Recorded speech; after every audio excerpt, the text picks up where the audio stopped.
E aí, pessoal, Alan Dendizar falando aqui do Núcleo MD, Profissão Médica. Pessoal, eu participo de uma cadeira na faculdade em que eu leciono. Em que cadeira? Estou na época da cadeira, é um currículo antigo. Na verdade, o pessoal chama de módulo, né? Ou estratégia. O fato é que logo, acho que na maioria das faculdades, em torno do quarto semestre, a gente começa a ver o paciente mesmo, a tocar o paciente, a treinar uma das principais habilidades do médico, que é fazer consulta, entrevista médica, coletar a tal da anamnese, com importância para a identificação, para a fonte de onde você está coletando, a história da doença atual, patológica pregressa, etc, etc, etc. Revisão de sistemas, né? E aí a gente começa, a partir do quarto semestre, a entender que como nós poderemos capturar a imagem da doença que está dentro do livro de patologia ou do livro de clínica, de medicina interna, e conferir, se o paciente tem essa doença, então mais na frente, em outro semestre, eu vou entender que essa é a terapêutica, né? Só que existe uma coisa fundamental, que isso daí eu sempre digo para os meus alunos, é nível 3. Nível 1 é você aprender a fazer a anamnese e capturar um padrão de doença, mesmo que você não saiba o diagnóstico, mas você sabe capturar, tirar da fala confusa do indivíduo algo organizado que diga, opa, aqui eu consegui organizar um padrão de doença. O segundo nível é quando você consegue diagnosticar essa doença. Você está até um pouco mais evoluído, começa a entender mais as várias doenças que podem acometer o corpo humano, os padrões patológicos, só que você agora sabe dar o nome para elas. Caramba, esse padrão sindrômico lembra muito tal doença. A partir daí eu vou gerar os diagnósticos diferenciais.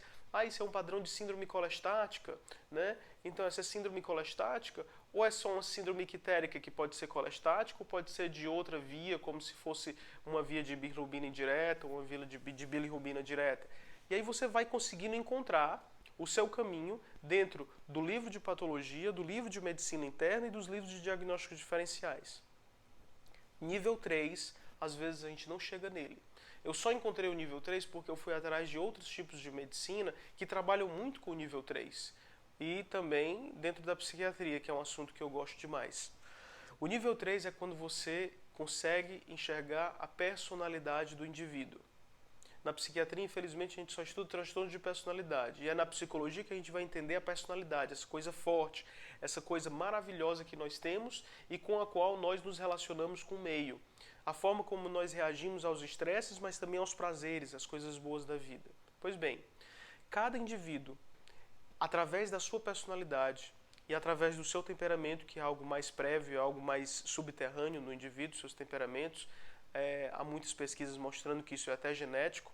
A personalidade é essa outra camada que vai se formando na medida que a gente vai vivendo e reagindo aos eventos. Cada indivíduo, através da sua personalidade, ele transforma a doença. Por que o indivíduo ele não é exatamente igual ao livro? Porque ele é indivíduo. Então ele é individualizado, ele é singularizado. Ele tem uma personalidade. Quando você fala para alguém dizendo assim, caramba, que cara de personalidade forte, né? Significa, cara, eu olho para ele e vejo que ele é diferente das outras pessoas. Contudo, cada pessoa, ela é muito diferente das outras. Na hora que ela está no meio da massa do cotidiano, sendo colocada dentro de, sei lá, assistindo televisão, no cinema, todo mundo parece muito igual.